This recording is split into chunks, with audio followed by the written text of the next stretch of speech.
Good morning everyone, welcome back to my channel. কেমন আছো তোমরা সবাই? আশা করি তোমরা সবাই ভালো আছো, আর আমিও ভালোই আছি।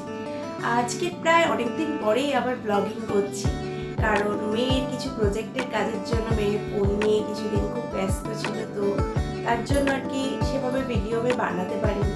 লাস্ট আমি ভিডিও বানিয়েছি গত 2 তারিখে, আর আজকের হচ্ছে 8 তারিখ। তো যাই হোক, এখন থেকে রেগুলার ব্লগ দেওয়ার চেষ্টা করবো। কিছুক্ষণ আগে ঘুম থেকে উঠেছি, এখন ঘুরতে বাজে 8টা। ফ্রেশ হয়ে চলে এসেছি রান্নাঘরে এসেছি, কারণ একটু চা করবো। চা করে তারপরে আমি রান্নাবান্না বসাবো। আর তোমাদের দাদাভাই গেছে বাজারে, এক্ষুনি চলে আসবে। আর মেয়ে গেছে পড়তে। আর আজকে রান্নাবান্না করবো, কাজবাজ তাড়াতাড়ি সারবো।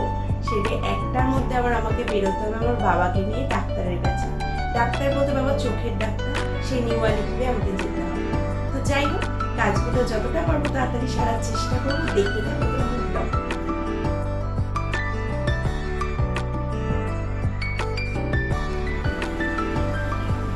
এখানে আমি আমার জন্য বসিয়ে দিয়েছি লিকার চা। এখন গতকাল থেকে আমি লিকার চা খাওয়া অভ্যাস করছি। দুধ চা খেয়ে আমার অনেকটাই সমস্যা হচ্ছে, গ্যাস অম্বলের প্রচুর সমস্যা হচ্ছে, যার জন্য প্রত্যেকেই বলছে দুধ চাটা অ্যাভয়েড করতে। তো চেষ্টা করছি, গতকাল থেকে আমি লিকার চা খাচ্ছি। আর বাবাকে আর তোমাদের দাদাভাইকে দুধ চা বানিয়ে দেবো, আমি চাটা করে নিই। তো দেখা যাক লিকার চা খেয়ে আমি কতটা ভালো থাকতে পারি। কিন্তু আমি সত্যি কথা বলতে লিকার চা একেবারেই খেতে পারি না, আমার প্রচণ্ড কষ্ট হয় খেতে। জানি খেতে খেতে হয়তো অভ্যাস হয়ে যাবে, কিন্তু আমি আগাগোড়াই দুধ চা খেতেই ভালোবাসি, লিকার চা আমি খেতে পারি না কোনোদিন। তো যাই হোক, চলো দেখি।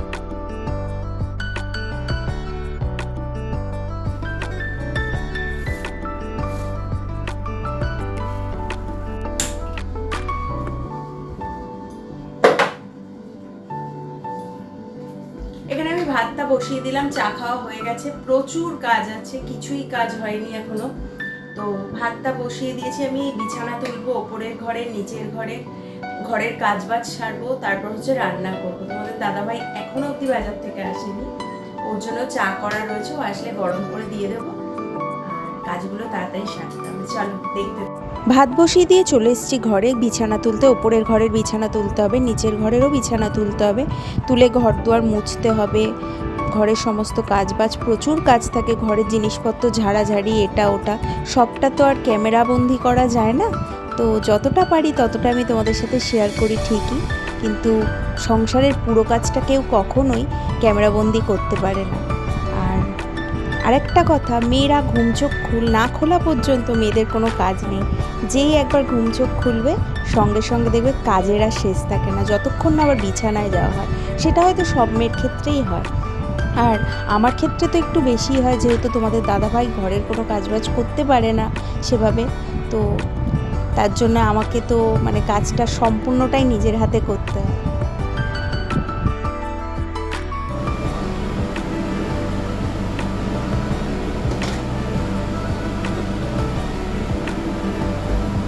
তো আমি আবারও চলে এসেছি রান্নাঘরে। ভাত তো আমার কাজ করতে করতেই নামানো হয়ে গেছে, ঘরের সমস্ত কাজবাজ সারা কমপ্লিট হয়ে গেছে।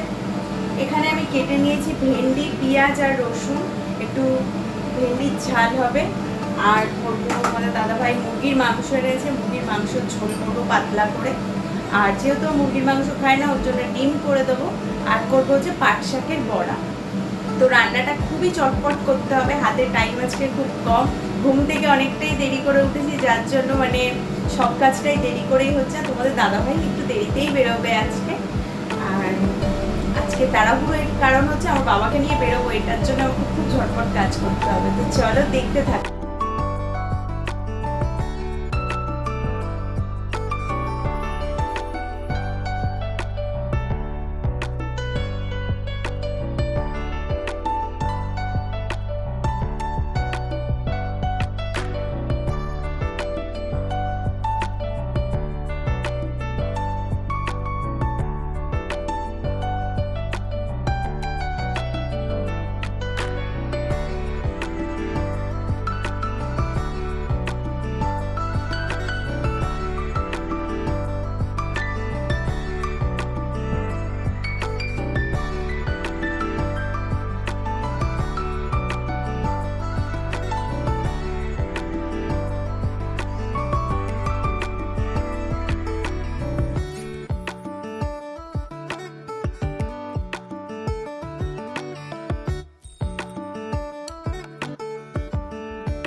এখানে আমার মাংসটা হলেই হয়ে যায়, মোটামুটি রান্না সবই হয়ে গেছে।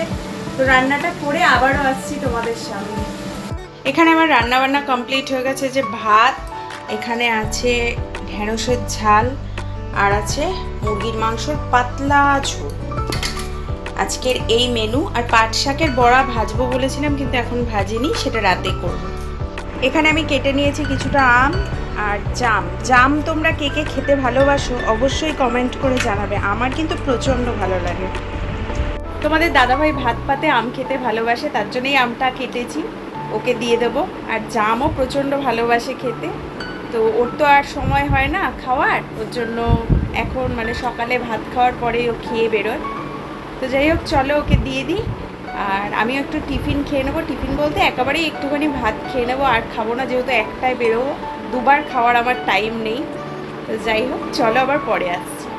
তো বন্ধুরা, আমি তো সব কাজবাজ সেরে নিয়েছি, স্নান দান করে রেডি হয়ে নিয়েছি, বাবাও রেডি হয়ে গেছে, এক্ষুনি বেরোতে হবে, অনেকটাই লেট হয়ে গেছে।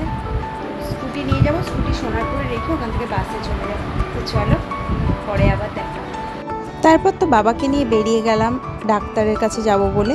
তো স্কুটি নিয়ে বেরিয়েছি এই কারণেই, কারণ অনেকটাই দেরি হয়ে গিয়েছিল, তার জন্য স্কুটি নিয়ে গেলে সুবিধা, যে সোনারপুরে রেখে দিয়ে ওখান থেকে বাসে চলে যাওয়া যাবে।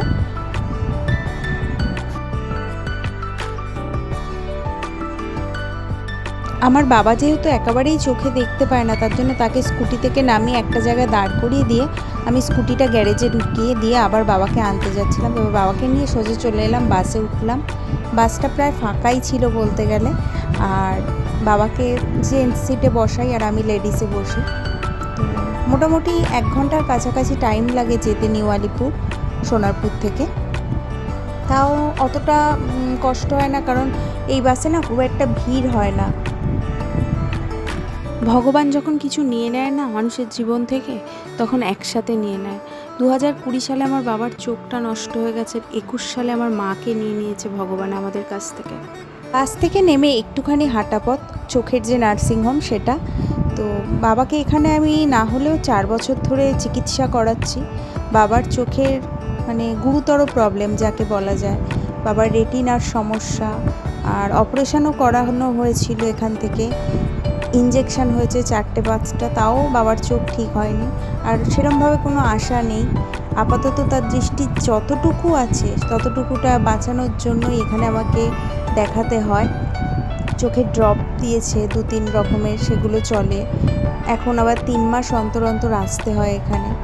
তো যাই হোক, এইভাবেই চলছে। নার্সিংহোমে ভিডিও করা অ্যালাউ নয়, তাও আমি যতটা পেরেছি ওখানকার স্টাফেদের অগোচরে ভিডিও বানিয়েছি। তারপর তো বাবাকে নিয়ে ডাক্তারের ওখান থেকে বেরোতে বেরোতে সন্ধে হয়ে গিয়েছিল। তারপর ওখান থেকে খানিকটা হেঁটে এসে বাস ধরতে হয়। বাসে করে এসে সোনারপুরে নেমে একটু চাউমিন নিয়ে নিয়েছিলাম বাড়ির জন্য।